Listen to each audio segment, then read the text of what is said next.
as far better. So, yeah, so he's making a good choice. Yeah, thank you. Thanks, Mr. Massie. The Yes. cameras here. Just looking ahead now, it seems like the House may leave even earlier. How does that affect your attempts to be able to get signatures for your discharge petition? So it's Well, ready to come up. so the discharge petition isn't ripe for 7 legislative days, and unless we stay through Friday, which wasn't even on the calendar, we can't get it to ripen and collect signatures before recess. Were you surprised at all to see the Rules Committee kind of come to a standstill last night over this issue? I mean, you used to be on the Rules Committee, and obviously you've been caring a lot about transparency in the Epstein case. Was that surprising at all?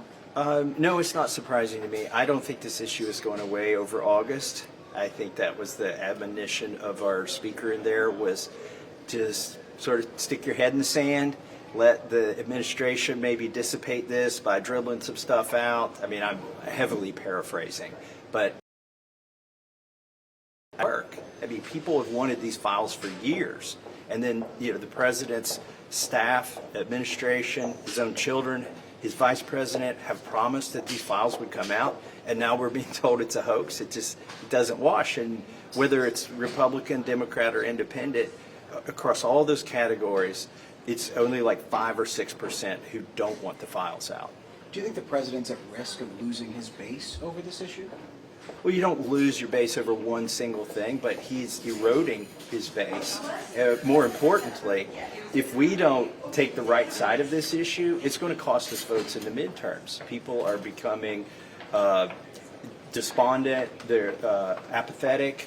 Why would they go vote? If they gave us the House, the Senate, and the White House, and the transparency and justice they were promised doesn't happen, why should they vote in the midterms? And I think it could be a real problem for us. That's why it would behoove the Speaker to bring this to the floor. It would be in the best interest of this institution. Just vote this out, give it to the Senate, and let them do their thing. Do you think the president is losing trust with members like you who want more transparency? I wouldn't say he's lost trust. I'm sort of in a, I would say, a different category. The president's consultants have spent $1.8 million against me, and I got a new tweet last night, or a Truth Social last night, and clearly that was because I've done this Epstein file. Like, dogs don't bark at parked cars, right? This bill is moving. This is coming to a vote. We've got enough Republican co-sponsors of the bill, twice as many as we need right now, such that when they sign it, and every Democrat signs this, we're going to force a vote on it. It's not going away. On appropriations at all, is there any chance you would back a CR if that's what they come to? Here's the problem with the CR. We're talking about a CR of a CR that is a continuation of Biden spending. We're talking about a CR that has the things that we just took out using rescissions. Why would we fund these things that we rescinded? It's ridiculous. The Appropriations Committee could be here over August and bang out all these bills. There's no reason with us controlling the White House, the Senate, and the House to not do single appropriations bills. Do you think that the Senate in order to pass them, would have to get Democratic support? You think that would water down any bills and make it hard to pass over here?